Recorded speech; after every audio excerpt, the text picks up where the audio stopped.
All right, well, I'll start out by saying this. No one is happy with what happened today, and I expected something different. So I don't have any excuses, and I'm not going to make any. I will say this. It sucks. I'm not happy with what I see, and I can continue to say my prayers, and hope for the best. I will sincerely hope for the best, and I will sincerely be saying those prayers that something will happen or something else will change.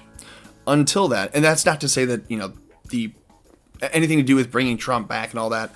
I've seen the people that have for months now said, since the election, that there will be a military hangover period after the initial inauguration, and that March 4th will be the new inauguration for Donald Trump again. I'm going to tell you right now, I don't believe that. But I will say my prayers, and I'll have faith that the country will survive. And as I'm doing a little bit of reading and research today, I have some reasons to believe that. And the first is this. The president, and this has been rumored, and now it is officially true. As is anything in the news, we don't know if it's true, but I'm going to say this is true. President Trump intends on starting a new political party. That's the Patriot Party. And if you saw that at the top of the Donald today, then you would have seen this report from the Washington Times, and this was talked about for maybe a couple weeks ago, I thought, on the Donald Jr.'s Snapchat account, and he's had some interesting snaps, some interesting Facebook posts, not that I'm on either, but you can see them posted when people take a screenshot, post it on Twitter or otherwise. He had posted things like, if you remember, when Mufasa was, or when Scar cheated to win in The Lion King and the whole pride was taken over by hyenas, didn't end well, just saying. Things like that. Things that kind of set you up to think, well, maybe in the future he may try to run himself. And he could just take his dad's playbook, update it with new tech, slap a couple zeros on the end of the figures, and call it good.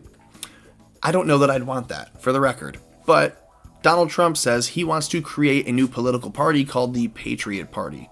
From the Washington Times, they say, President Trump reportedly, this is why I say I don't know that it's true, but I'm going to say it's true, because essentially everyone who is still on board with Trump at this moment would prefer to have a Patriot Party, to absorb some independents, to absorb some people who say, I'll never vote Republican again, I'll never vote Democrat. And then the people who are like the Bernie populists, they could join a Patriot Party, and I'll show you why in a minute.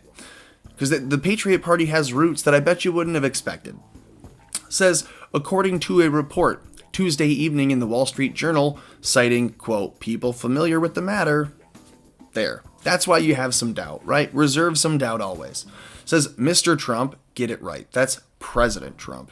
Even when he's no longer the president, it's still President Trump. Has discussed creating a, quote, Patriot Party. The discussions have happened with several aides and other people close to him, the Journal reported. According to numerous polls in recent years, President Trump has a significant base of support among people who would either politically inactive or independents, who have either been politically inactive or independents, and thus have little institutional loyalty for the GOP. In recent months, especially, President Trump has feuded with Republican lawmakers in Washington. Well, feuded would be the least, the slowest way of saying it. They've accused him of inciting an insurrection. So if you think he has a feud with them, that's the smallest way of putting it. That is the most minuscule way of putting it. Senate Majority Leader Mitch McConnell, especially, accusing them of betrayal and calling them a part of the Washington swamp. Well, yeah, now we know. And Tucker literally last night said they are the uniparty. It is now Mitch McConnell and the uniparty protecting the Democrats and the Republicans and the establishment as the uniparty against you and me. And good for Tucker for saying that. Not that we're going to give him a listen or a watch. I can read a headline as easy as anybody. This says that we're essentially saying what we all believe, what we've all seen on Twitter. Democrats, Republicans, anyone who is in an elected position today and tried to impeach the president or has said publicly that they no longer support objections to the elections because of a riot, I got news flash for you. If the election was rigged or fraud in any way, then the objection would still stand regardless of whatever riot happened or an attack or anything, right? The objection would still be there. You can't say, well, we were going to do them a favor by looking at this, but, they've upset us, so now we're not going to do it, which is what they did. For the record, Loeffler and other people that you just elected. Peter Meyer, a guy locally here in Michigan, as well as Fred Upton, a sack of shit. So anyways, primary those people, but let's read on. This says, according to the Journal, it's not clear whether Mr. Trump was merely musing aloud or would actually be willing to put the kind of time and investment in that building a political party takes. And that's true because you have to jump through a whole bunch of hoops. You don't have, if you're not a Republican or a Democrat, you don't have the same access to funds, debates, all these other, the RNC alone, the GOP coffers are deep. You just for 4 years gave money to the GOP and to the RNC under the guise of funding Trump. Well, now that Trump doesn't have that money, you're taking off a lot in an idea of saying, well, let's just go and start our own party. Fine, I'm going to take my ball and go home. You got to go buy a new ball, and that may be difficult. They say historically, third parties have done poorly in elections. Among many other things, the U.S. single district and first past the post legislative elections discourage their success. However, they, even now, often attract enough support to tilt a race, particularly when almost all their supporters have been from one of the two major parties. Okay, well, we know that you've been told a third-party vote is throwing your vote away. But you've also been told that you just have to pick the lesser of two evils, and that neither candidate is ever perfect or even good for that matter. So I think voting for someone that's not even good would be a way to throw your vote away. Far more of a throwaway vote than to actually have your vote weigh that much more when there are far fewer votes for a person in a third party. So look at the third party option that they had said. They said it's going to be the Patriot Party, right? I want to first take a look at something that I think mirrors this almost to a T. This is the Progressive Party, the Bull Moose Party. If you did not know, Teddy Roosevelt was the president for 2 terms, 8 years, and when he lost the nomination for the Republican Party to run again, and they gave it to his predecessor, his protege, Taft, he decided, well, fine. If you want to have Taft be your guy instead of me, even though I was just the president and I want to continue my square deal and I want to continue how all these, the agenda that he had, I'll just go create my own party. So this says the Progressive Party, the Bull Moose Party, was the third party, and it was the third party in the U.S. formed in 1912 by former President Theodore Roosevelt, after he lost the presidential nomination of his party, the Republican Party, to his former protege and conservative rival, incumbent Howard Taft. Big guy. Needed a giant bathtub, big. And then I think needed a crane to help him get out of it once, big. Maybe there's a cartoon. The new party was known for taking advanced positions with progressive and populist reforms and attracting leading national reformers. After the party's defeat in the actual election of 1912, it went into rapid decline until 1918 and then disappeared in 1920. This progressive party was nicknamed the Bull Moose Party when Roosevelt boasted that he felt strong as a bull moose after having lost that nomination to the Republican for the Republican ticket in June of 1912. So just to reiterate that first piece, he loses the nomination in June, and they have a new party before the election of November of that year. So in less than 5 full months, they create a party that finishes with a plurality of the vote above the Republican Party. This says, as a member of the Republican Party, I'm going to skip through this because it's just telling you about Roosevelt's past and how the jockeying for the position in the Republican Party came to be. Down here at the bottom, in the 1912 election, right here, Roosevelt won 27.4% of the popular vote compared to Howard Taft's 23.2%. So Roosevelt won as the third-party presidential candidate, as the nominee. He won the third-party presidential nominee to finish with a higher share of the vote nationally than the second party. So they tell you the two-party system is locked in and no third party can ever do anything. In fact, the only thing third parties will do is screw the underdog second of the first one or two. So if you're in the losing party already and you say this isn't working, let's start our third party, you're just taking more air out of the tires, putting more holes in the sails of the only chance you've got. That's the mindset they want to trap you in. And what this shows is that if you had enough people from the losing party, and you had some people who were kind of dissatisfied and discontent with the leading party, you would have a winning plurality. Here, in the 1912 election, Roosevelt won nearly 30% of the vote.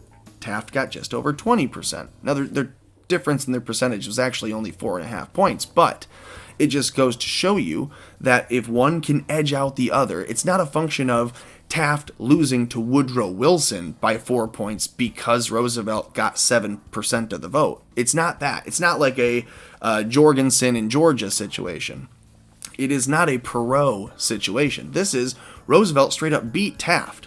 If you only looked at the votes between them, he wins. So if you're just looking at party support, Roosevelt won. That is why I believe that the Patriot Party could have it could be a successful way to move forward. It could be the only way to move forward, but you'd have to make sure that you crippled the GOP on the way out. You can't leave them standing to get 23.2% and leave your next vote with only 30%. Even if you have over 50% of the total majority at that point, because look, Woodrow Wilson wins the presidency with 41.8% of the popular vote. So just 4 in 10 people actually liked that guy. That means roughly 6 in 10, or at least 5 in 10 of the others, and maybe one that didn't care, would prefer one of the other two guys. But because they couldn't decide on which one, neither got to be it, and you got Woodrow Wilson, the guy who was pro-segregation, the guy who led us into World War I after holding back for so long because he was a Christian man, then got us in and had more men die in that war than all the other wars combined. Not exactly the brightest guy, not exactly someone that you should be thankful for, but a president all the same. Will give him his respect. Woodrow Wilson won because the Patriot Party of that era, the Bull Moose Party, under Theodore Roosevelt, didn't shut off Taft, did not tell the Republicans, if you vote for them, we will all lose. And you have too many people today, I think, who are registered Republicans, who barely pay attention to who their local or state reps are, and will continue to vote Republican, unless you are vocal over the next number of years to change their minds. So if the Patriot Party idea is going to work, you at least need to know what you're getting into and how you're going to be successful. There have been many third parties in the past in the United States, and none have been successful in a major win. And I'm just saying that as a fact. Look at all these these are current. The second list here that we're scrolling up through is current third parties with no representation. Here are all the dead third parties. But I want to go to the very bottom here, because there's one that's very interesting. Here's an anti-Masonic party. And if you go to the anti-Masonic party, read a little bit onto this. This is interesting because it was the first third party in the U.S. And if you are a person right now who thinks, well, the Patriot Party will stand against the deep state, it's going to stand against corruption, it's going to stand against the elitism, it will be a truly populist party, not run by, the corporate riggers on either side, then you should pay attention to the anti-Masonic party and not just the new Patriot Party. And here's why. Maybe you should incorporate more from this party into your new party. And here's why. The anti-Masonic party was also known as the anti-Masonic movement, and it was the first third party in the U.S. It strongly opposed the Freemasonry as a single issue, and later aspired to become a major party by expanding its platforms to take positions on other issues. After emerging as a political force in the late 1820s, most of the anti-Masonic party members joined the Whig Party, so they naturally graduated into what would become the Whig Party in the 1830s, and the party disappeared entirely later in that same decade. The party was founded in the aftermath of the disappearance of William Morgan. So he was a former Mason. He ultimately rose to fame after being wildly successful, because Masons typically are prominent businessmen, bankers, well-to-do politicians, the influencers of an era. So if you were in the Masonic organization, you knew William Morgan, and he was kind of the leader. Well, he became a former Mason and then became even more popular for being a critic of the Masons. He goes missing. The townsfolk are pissed because they realize the Masons did this. They got him, right? They say the backlash against the Masons, because they all assumed what had happened, was also a form of anti-elitism, and they purported that they posed a threat to American republicanism by secretly trying to take control of the government. Does this sound familiar? Does this ring any bells so far? Because history has a way of playing itself over and over like the same song with a different verse. Furthermore, there was a strong fear that it was hostile to Christianity. The Masonic stuff never ends, right?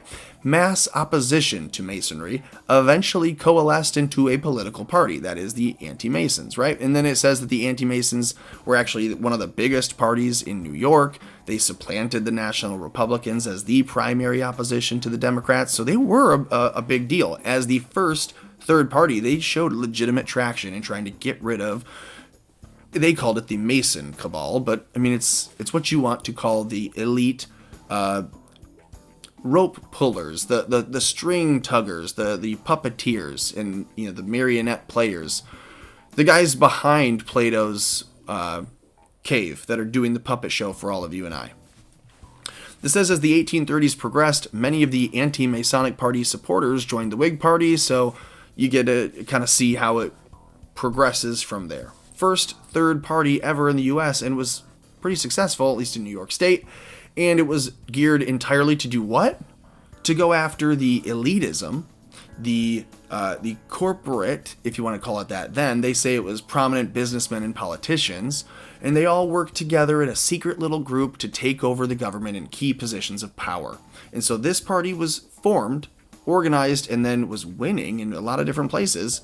In New York, it was the second biggest party, just fighting the Deep Masons. We'll call them that. Okay, so then the last thing I want to show you is the Patriot Party. This is the original Patriot Party.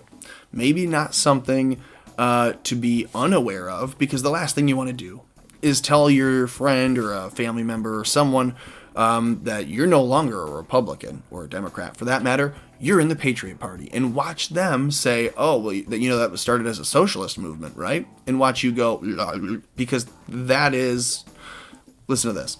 The Patriot Party, formed in the 1960s and ran through the 1980s, was an American socialist organization and essentially organized poor, rural, white, Appalachian South, and Pacific Northwest people. The party is formed after a split with the Young Patriots organization. The YPO membership also drew from street gangs in the Appalachian whites in the uptown neighborhoods of Chicago, Illinois. It became politicized after working with young lords, an ethnic Puerto Rican gang, and the African-American Black Panther Party. Is this painting a picture yet? You can call them the Patriot Party, you can call them the Hitler Youth, or you can call it whatever you want, but it is clear they're taking, in the 1960s and 70s, and it says up through the 80s, but it looks like it kind of died out in the late 70s. By 82, it was gone entirely. Now they had adopted, by this point, the Rainbow Coalition. So just understand, the Patriot Party had 12 arrests in 1970. The FBI took 12 people down from this party, charging them with various felonies. They later dropped those charges, but the COINTELPRO program had effectively suppressed the organization.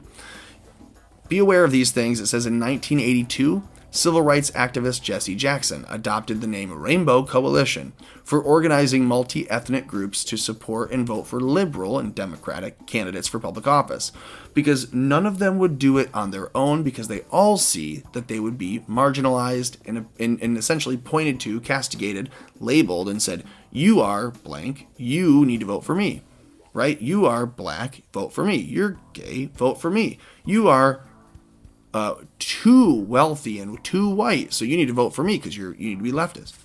That's what they will tell you. That's what the Rainbow Coalition is, and that was an idea started in the United States with the name Patriot Party. It's communism in any other form, and it's been done for decades and generations prior. So I'm not saying that this started in the U.S., but in the U.S., that started under this, the Patriot Party.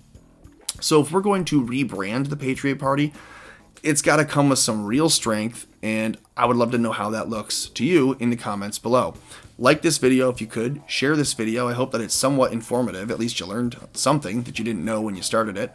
And otherwise, I'd love to hear your comments in the comments below. So share this video, like this video, subscribe to this channel on all platforms, and then do everything else that you can do, Patriots, to keep America afloat.